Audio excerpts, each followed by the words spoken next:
Grabando.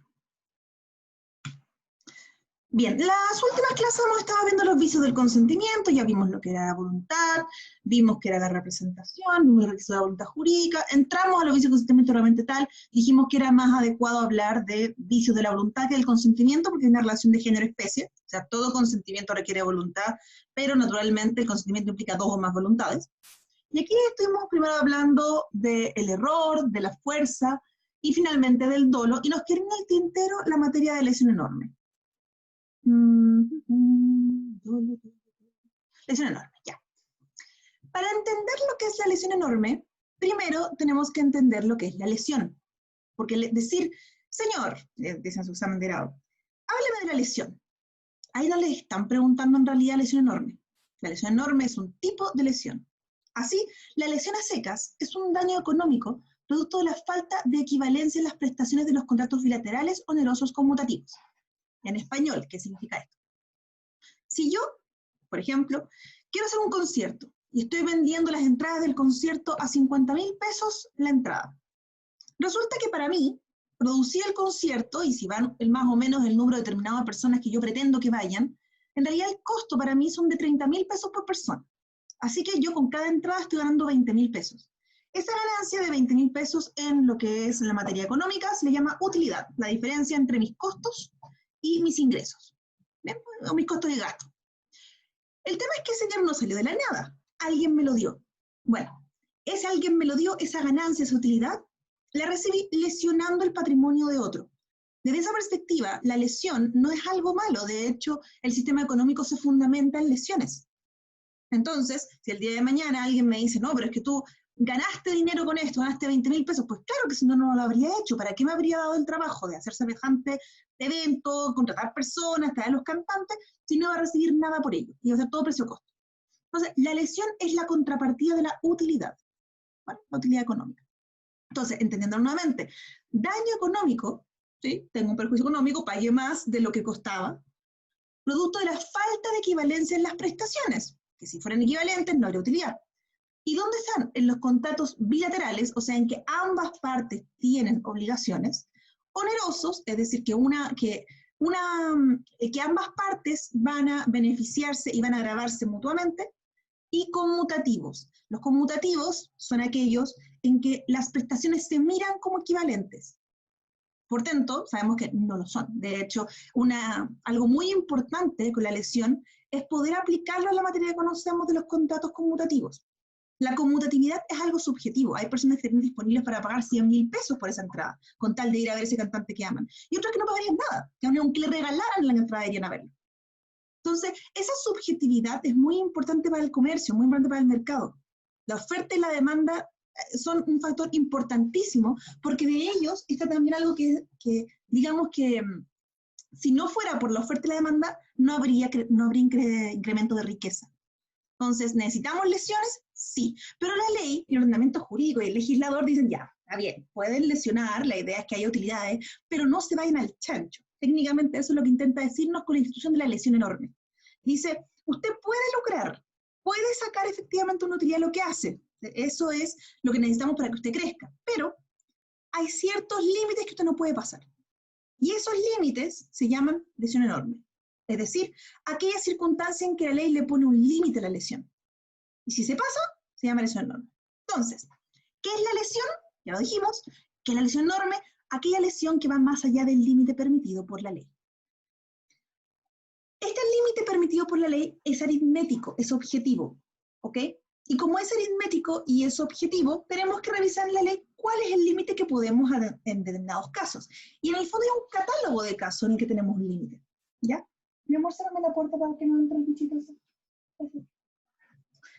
Antes de entrar a ver los casos concretos en que se aplica, uno, desde la perspectiva de los vicios de la voluntad, se pone a preguntar si es un vicio de la voluntad o no una lesión enorme. Es una de las discusiones y por qué se lo vemos en esta materia. Hay quienes decían que era un vicio de la voluntad porque se sanciona con nulidad relativa. Entonces, como los vicios de la voluntad se sancionan con nulidad relativa, esto se sanciona con nulidad relativa, parece ser lógico que pudiese ser un vicio de la voluntad. Luego, en el proyecto de código aparecía como uno de los vicios de voluntad, estaba efectivamente en el catálogo como tal.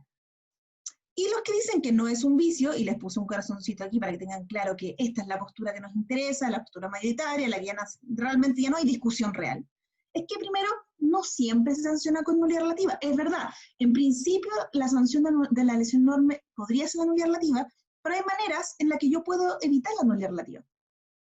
Por otra parte, no todo lo que se sanciona con nulidad relativa es un vicio de la voluntad.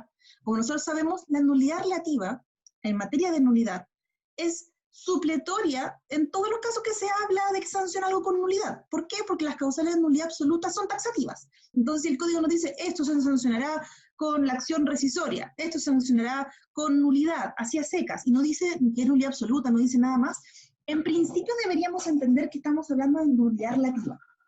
Entonces, no es cierto que todo lo que se sanciona con nulidad relativa tiene que ser un vicio de la voluntad.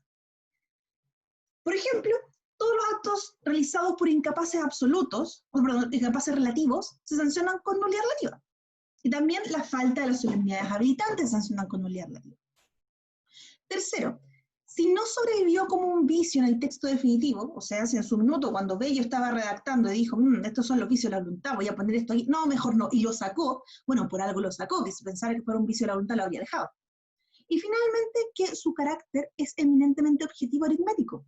Como hemos visto en el error, la fuerza y el dolo, cuando cumplen requisitos para ser un vicio de la voluntad, estamos hablando de que la voluntad en su esfera subjetiva se encuentra vulnerada. En cambio, la lesión enorme no tiene que ver con la voluntad de las partes.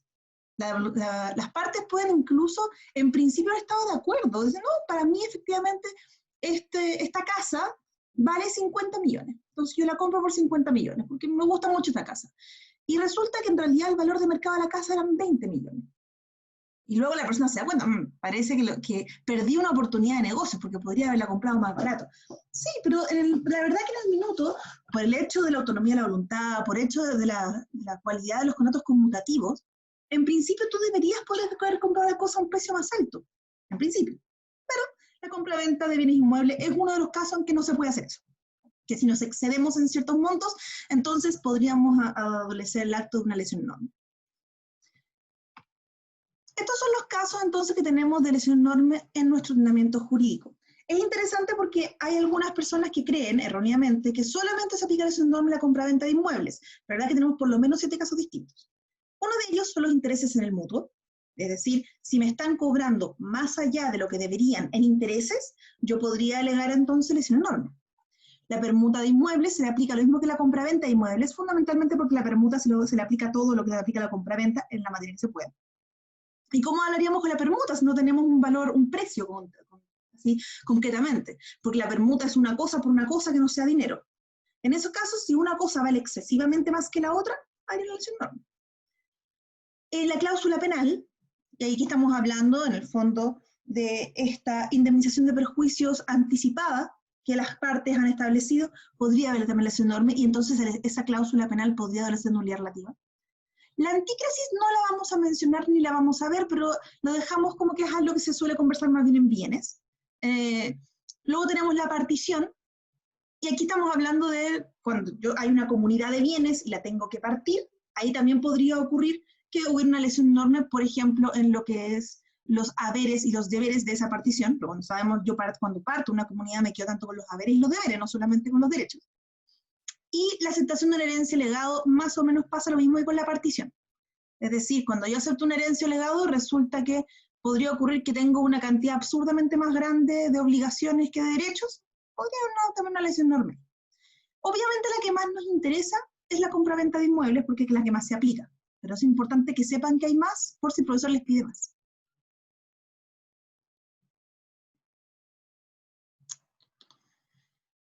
Entonces, lesión enorme los intereses del mutuo. Aquí, la lógica detrás de la regulación de la lesión enorme de los intereses del mutuo estaba en evitar la usura. Es decir, que una persona se aprovechara de la necesidad económica de otras, de esa manera cobrándole absurdamente más de lo que debiera en cuanto cuando le da un préstamo. El mutuo, recordemos que existen dos tipos de mutuos, el mutuo civil y el mutuo de dinero. Aquí estamos hablando específicamente del mutuo cuando provoca intereses, ¿ya? Cuando hay intereses, la verdad que en el mutuo civil también podrían pactarse los intereses. Lo veo un poco más difícil, porque en los intereses podría ser, no sé, me prestaste una docena de huevos, así que por cada día que pase me das un huevo extra. Eso técnicamente son intereses, porque me están dando, estamos hablando de que va creciendo y es el pago que me estás dando por el tiempo que está pasando. Pero normalmente cuando hablamos de interés estamos hablando de dinero, y aquí tenemos que tener en cuenta dos instituciones importantes, lo que es el interés corriente y el interés convencional. El interés corriente es el que fija todos los meses la Superintendencia de Bancos e Instituciones Financieras. Así como tenemos la UEF, tenemos la UTM, bueno, podemos revisar también cuál es el interés corriente que se ha establecido para un determinado mes. Si yo eventualmente cobro el interés corriente para un determinado acto financiero, no, siempre voy a estar bien, porque en el fondo ese se calcula según el promedio de mercado. La forma más sencilla de buscar intereses es aplicando interés corriente. Luego está el interés convencional. El interés convencional es el que van a fijar las partes de común acuerdo. O sea, este no necesariamente tiene que ver con el interés corriente, aunque podría ser el mismo. Y tiene el límite legal denominado interés máximo convencional. Si yo me paso del interés máximo convencional, que en el fondo no puede ser 1.5 veces el interés corriente, ni 2 puntos el interés corriente calculado anualmente, y eso es lo que dice la ley especial, entonces se tiene que rebajar hasta el interés corriente. ¿Ok? Eso significa que aquí estamos ante una lesión enorme. Dice, tengo un límite claro, no lo puedo pasar, y dado el caso, si me lo quieren cobrar, no, usted máximo me puede cobrar el interés corriente. Lo cual es interesante, porque si yo quiero cobrar más que el interés corriente, lo que tengo que ver es que no supere ese 1.5 veces. Yo podría, dado el caso, cobrar 1.4 veces o 1.49 veces el interés corriente y estaría dentro de la norma. Solamente que con 1.5 ya en el fondo fui demasiado ambicioso. Entonces es importante tener en cuenta cuando se van a cobrar intereses, no poner más que el 1.5 veces del interés corriente o 2 puntos el interés corriente calculado anual. ¿Ya? Respecto a intereses que ya han sido pagados, se discute si hay que devolverlos o no, porque hay quienes dirían que estaríamos ante un pago no debido. O sea, yo lo pagué y resulta que, oye, en realidad con este tema de lesión enorme, yo no debería haberlo pagado, yo debería haber exigido que me lo rebajaran hasta el interés corriente. Y hay otras personas que dicen que habría una obligación natural, que yo no alegué en su minuto, entonces ya perdí y la otra parte tiene derecho a retenerlo pagado. No hay una postura clara al respecto, teóricamente en tribunales podrían alegar una u otra cosa y con buenos argumentos y dependiendo del criterio del tribunal de momento podrían ganar igual. ¿Ok? ¿Alguna duda? Ya. En la compraventa de inmuebles, artículo 1889. La sanción, en el caso de que yo me pase de los límites establecidos por la ley, sería la nulidad relativa. Importante que aquí la nulidad relativa va a prescribir en un plazo de 4 años de la celebración del contrato. O sea, recordemos que el contrato en la compraventa de inmueble nace solamente cuando se hace por escritura pública, no nace con el solo consentimiento. Entonces va a depender de la fecha que aparezca en la escritura pública. Desde ahí van a comenzar a correr los 4 años. Tiene como parámetro objetivo lo que se llama el justo precio. Y el justo precio se ha entendido que es el valor comercial. O sea, ¿qué tengo que hacer yo? Tengo que ir a un banco de la plaza y solicitar que me haga una tasación comercial de mi inmueble, y con eso tengo la base para saber cuánto sería el justo precio. Eso no significa que yo no tenga que vender a ese precio, ¿ya? Solamente que vamos a utilizar ese precio para luego aplicar las condiciones aritméticas que vamos a hablar ahora. ¿Cuál es el criterio entonces? Yo le estoy comprando a Liz una casa, ¿ya? Ella me está ofreciendo la casa por 200 millones de pesos. Entonces yo voy y se la compro. ¿Qué pasa si luego me entero, con una tasación, que la casa en realidad valía 90 millones? Ahí, lamentablemente para Liz, y para mí también, en verdad, para los dos, se ha vendido la casa por más del doble del justo precio, ¿correcto? O sea, la mitad de 200 habría sido 100 y se vendió por menos, y se vendió por 90. O sea, claramente Liz se excedió en el precio cuando estaba vendiendo la casa. Entonces, ¿quién sufrió lesión enorme ahí? ¿Quién está sufriendo este contrato? Obviamente que compró, que pagó muchísimo más. Al revés habría sido de que Liz me estuviese vendiendo a mí una casa por 200 millones y luego nos enteramos que la casa valía 500 millones. En ese caso, quien está sufriendo sería en el fondo Liz, que lamentablemente le pagaron mucho menos. Entonces, el vendedor sufre ese enorme si se fija un precio inferior a la mitad del justo precio. Y el comprador la sufre si paga más del doble del justo precio. Siempre hay un 2, la mitad o el doble. ¿Ya? ¿Qué puede pasar aquí? El que está afectado, la víctima, sea el comprador o el vendedor según el caso, va a poder pedir entonces nulidad relativa por ese enorme. Pero la otra parte, la que en el fondo se vio beneficiada con el acto jurídico, podría evitar esto, podría evitar la nulidad pagando o devolviendo, según el caso, un número concreto, que es, el comprador puede evitar la rescisión si completa lo que falta hasta llegar al justo precio deducido en una décima parte. Es decir, Liz me vendió a mí, el vendedor le está sufriendo, significaría que Liz recibió mucho menos dinero. O sea, estábamos hablando de que la casa valía 500 millones y me la vendió a 200. ¿Sí? En ese caso, oye, esto es difícil, ya, yo también me confundo. En ese caso, lo que tendría que hacer es, si por lo menos debía valer 500 millones, yo me acabo de beneficiar con 300 millones que no pagué. Sería 500 menos el 10% de eso son 50, por lo menos habría que pagar hasta llegar a 450 millones. O sea, no tengo que pagar el justo precio, no tengo que pagar los 500, pero sí tengo que pagar por lo menos 450. Nuevamente, es parecido el tema del mutuo. Yo podría haberlo vendido a 400 millones, sin ningún problema, porque habría sido justo el doble, pero como me fui a 500 millones, de ganar 100 millones extra, bueno, entonces tuvimos un problema con el tema de la nulidad. ¿Se entiende? ¿Sí? Y lo mismo pasa con la situación si fuera al revés. Decíamos, mira, en realidad yo pagué, o sea, el comprador sufre si paga más del doble del justo precio, yo pagué el doble de lo que valía la casa, en tal caso sería X más partido por la mitad. ¿Me confundí o no me confundí con el ejemplo? No, está bien. Liz se ríe de mí.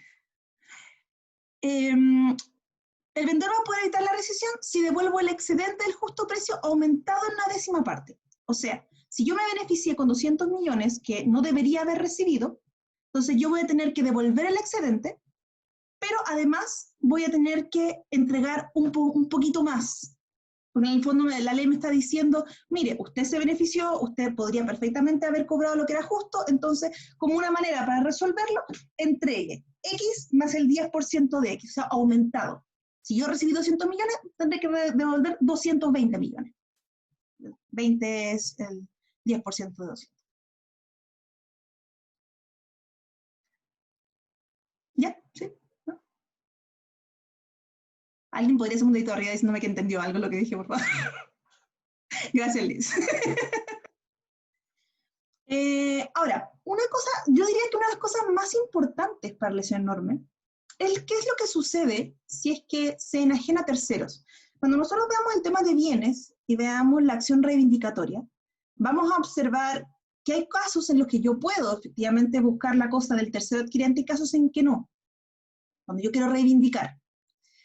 El tema de la lesión enorme es un caso muy especial porque si yo contraté con Liz y pagué más del doble del justo precio, y después de eso se hizo una enajenación a un tercero, el tercero, esté de buena, de mala fe, no importa mucho en realidad en qué estado se encuentre él, no se puede reivindicar la cosa de manos del tercero.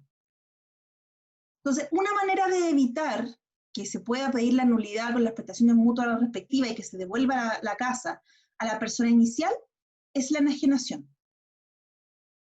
Para que lo tengan en cuenta. La lesión enorme, todo lo que se enajenó a terceros se debe respetar. Bueno, uno dice, ¿qué pasa ahí? Bueno, la persona que corresponde tendrá que indemnizar a la otra. O sea, obviamente, si se va a hacer un juicio de nulidad y vamos a llegar a prestaciones mutuas y no puedo restituir la casa debiendo hacerlo, no me queda de otra que hacer entonces una sustitución por dinero del valor de la casa y pagarle entonces la indemnización correspondiente a la persona. ¿Ya? Entonces, ante lesión enorme, lo que se enajenó a un tercero se respeta. ¿He dicho?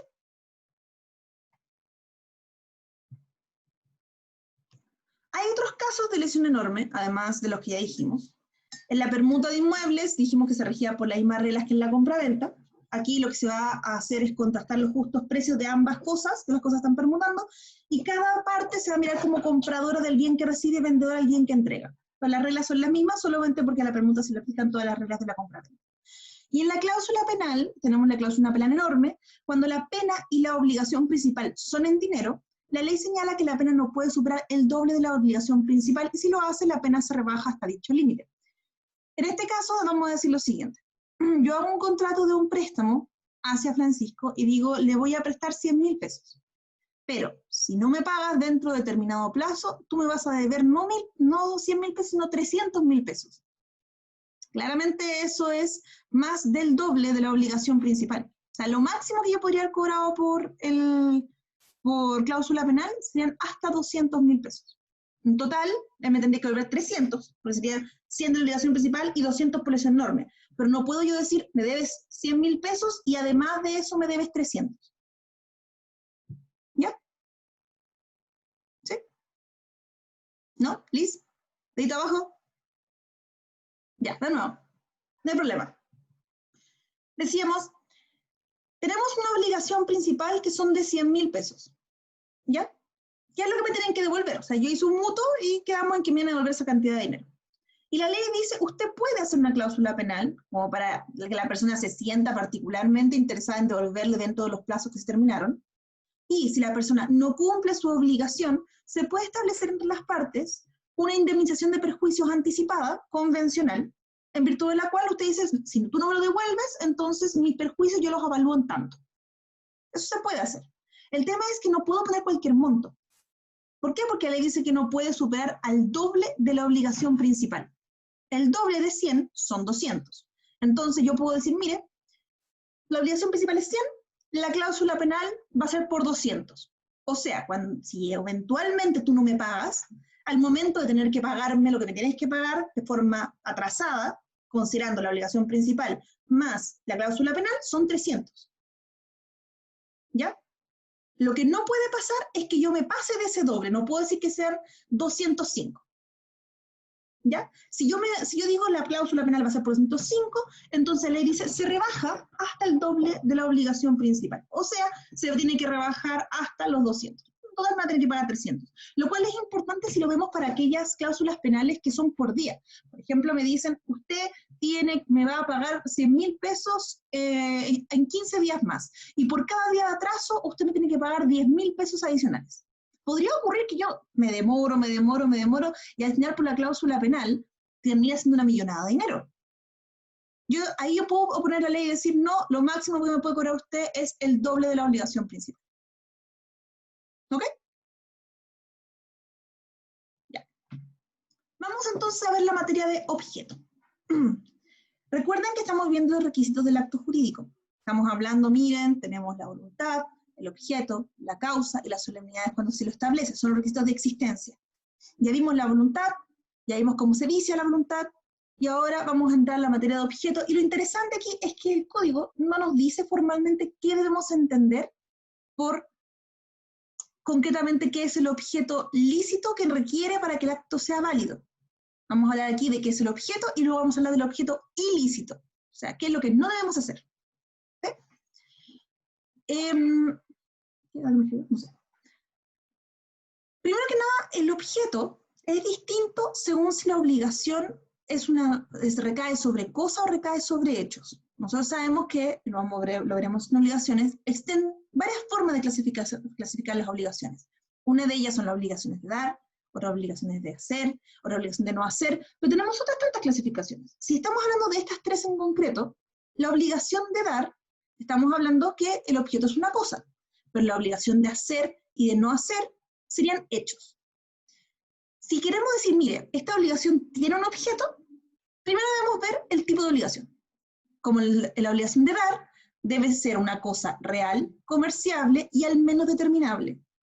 Y en las obligaciones de hacer y de no hacer, debe estar efectivamente el hecho determinado y debe ser posible. Cuando hablamos de posible, la ley especifica que debe ser física y moralmente posible. Físicamente posible es que no atente contra las leyes de naturaleza. moralmente posible es que no atente contra la ley, las buenas costumbres y el orden público. ¿Ok? Entonces, cuando hablamos de las cosas, o sea, que el objeto sea una cosa y que sea real, implica que debe existir o esperarse que exista. Que sea comerciable viene en relación a que hay cosas incomerciables. La regla general es que la mayoría de las cosas son comerciables, ¿okay? Que son susceptibles de alguna relación jurídica entre particulares. ¿Qué excepciones tenemos? Las cosas que la naturaleza ha hecho común a todos los hombres, como el aire, todavía, no se supone por ahora que nos vendan el aire. Los bienes nacionales de uso público, como las calles, el terreno de los ministerios, las plazas, las cosas destinadas al culto divino. Aquí es importante porque el mismo culto debe calificar como incomerciables esas cosas, porque yo teóricamente puedo ir a la tiendita de la iglesia y comprar un relicario, o puedo comprar una cruz, o qué sé yo, cualquier cosa que ese culto venda. Entonces, ¿qué es lo que probablemente va a ser incomerciable? La copa con la que hace la misa, o las mantas que utilizan específicamente, que están sacramentadas de alguna forma. Eso serían incomerciables. Y las tumbas y mausoleos, pero hay uno diría, bueno, como tumba y mausoleo, yo no puedo comprar una, puedo, siempre y cuando esté vacía. No puedo comprar tumbas y mausoleos que tengan un cadáver adentro. ¿Okay? Luego tenemos que al menos sea determinable, y aquí cuando se va a entender que está al menos, que es determinable cuando al menos tengo el género, y si bien no se señala la cantidad de ese género, contiene datos que permiten calcular la cantidad. Por ejemplo, cuando yo digo, mira, te cobro 10 UF por este trabajo, técnicamente esa obligación no está determinada. ¿Por qué? Porque 10 UF hoy día no es lo mismo que 10 UF mañana, ni pasado mañana. Entonces, ¿por qué esa obligación es válida? ¿Por qué puede ser que yo pueda cobrar 10 UF? Porque la UF es algo que yo puedo calcular el día en que se tenga que pagar. Por eso también yo puedo eventualmente hacer obligaciones en dólares, o hacer obligaciones en cualquier tipo de moneda o tipo de formato que sea calculable al día del pago. Y ahí sería una cosa al menos determinable, porque no está determinada. ¿Ok? Ya. Veamos entonces los casos de objeto ilícito. El objeto ilícito se trata entre el artículo 1462 y 1466. Estamos hablando aquí de, digamos que son 5 grandes sacos de casos, porque hay uno de estos que tienen como pequeños casitos dentro de. De hecho, la que más nos interesa es del artículo 1464, que si están hablando de objetos, lo más probable es que los van a llevar para ese artículo. Primero, todo esto contravenga el derecho público chileno. Aquí, en general, la doctrina entiende que se refieren a todo lo que tenga que ver con asuntos de derecho procesal, o bien que asuntos de derecho administrativo. En el fondo, cuando es derecho público, entonces estaríamos hablando del artículo 1462, especialmente procesal. Por ejemplo, si nosotros estamos intentando que un asunto resuelva un tribunal que no tiene ninguna jurisdicción sobre un tema, ahí estaríamos hablando de que esa norma adolecería de objeto ilícito. Porque podría yo, en mi ignorancia, hacer un contrato con alguien que digo, en el caso de que tengamos algún problema con este asunto, lo va a resolver nuestro vecino. Si nosotros lo hacemos así nada más y no le estamos dando calidad de tribunal arbitral al vecino, no estaría él con condiciones para poder resolverlo en teoría. Tenemos los pactos sobre sucesión futura.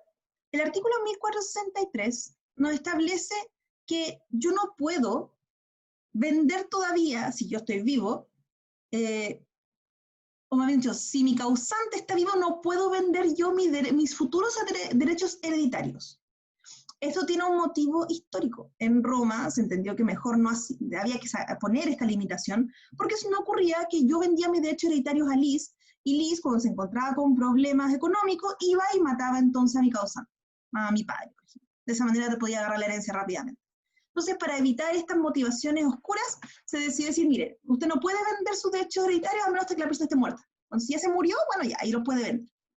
Entonces, la mayoría de los pactos de sucesión futura, y diríamos que la regla generalísima, es que yo no puedo celebrar ningún tipo de acto sobre ellos, salvo uno, que es el pacto de mejoras o pacto de no mejorar, que lo veremos más en concreto en sucesorio, pero les adelanto que es aquel por el cual el futuro causante y uno de sus herederos o asignatarios van a hacer un pacto en virtud del cual el causante no va a disponer de su cuarta de mejoras.